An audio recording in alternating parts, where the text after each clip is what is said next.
faut apprendre à l'école, c'est ce qui libère et ce qui unit. De nouvelles pratiques pédagogiques aussi qui sont autour du plan numérique et qui peuvent nourrir la réflexion académique. Bonjour Claudio Simelli. Bonjour. Tu viens de faire une synthèse des travaux qui ont réuni près de 200 acteurs de terrain dans ce séminaire organisé par l'ADNE sur les collèges numériques. Est-ce que tu pourrais nous donner les éléments saillants, les plus importants de cette synthèse ? Bien sûr, on est parti des travaux qui sont conduits maintenant depuis 3 ans par rapport au premier collège connecté pour essayer de travailler à...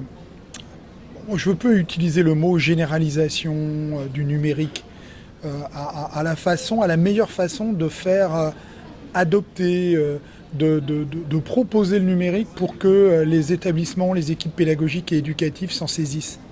L'idée, on est vraiment sur les acteurs principaux, c'est eux. Qu'est-ce qu'on peut faire à votre service pour que vous puissiez mettre en place une stratégie d'adoption du numérique. Et voilà alors, les travaux principaux. Dans ces ateliers, l'ensemble des participants ont émis des observations. Bien sûr.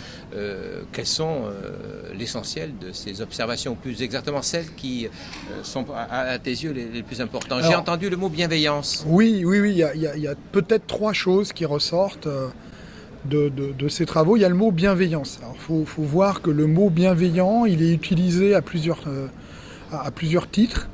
La bienveillance par rapport aux élèves, donc des profs vis-à-vis des élèves. Mais pas uniquement. Voilà, mais pas uniquement. Et on va dire de l'institution et des cadres par rapport aux enseignants. Donc il y a un petit peu ce besoin de lâcher prise, de lâcher prise des cadres par rapport aux enseignants sur leur capacité finalement à expérimenter. Je ne vais pas dire innover, parce que innover, ça rend compte de quelque chose qui est déjà adopté. Non, d'expérimenter, de se tromper. Et en se trompant, d'être capable de rebondir et de proposer des nouvelles situations. Et ce qui est demandé des cadres par rapport aux enseignants, c'est demandé aussi par rapport aux élèves. C'est ça qui est intéressant. C'est-à-dire qu'on s'est rendu compte dans les compétences, parce qu'on a attaqué par un travail sur les compétences, que ce qui semblait important, c'est qu'une compétence, ça s'acquiert en continu. C'est pas quelque chose qui se décrète. Et donc, il y a besoin que les élèves essayent, se trompent, recommencent. Et donc, c'est un nouveau statut de l'erreur. Donc ça, c'est un élément qui a été un des éléments saillants de ce séminaire.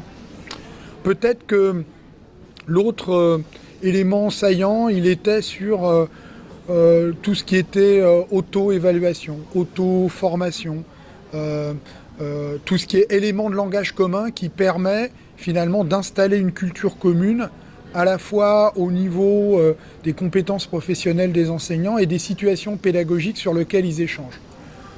Donc on est plutôt sur comment partager des éléments au niveau des compétences professionnelles, comment s'auto-évaluer et comment par cette auto-évaluation construire ou aider à construire à la fois une stratégie d'établissement et sa stratégie de formation ou la stratégie de formation des équipes.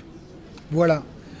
Beaucoup de choses sur les équipes sont ressorties au cours de ce séminaire et pour nous, c'est des vrais indicateurs. Merci beaucoup, Claudio Simelli. Merci à vous d'être là.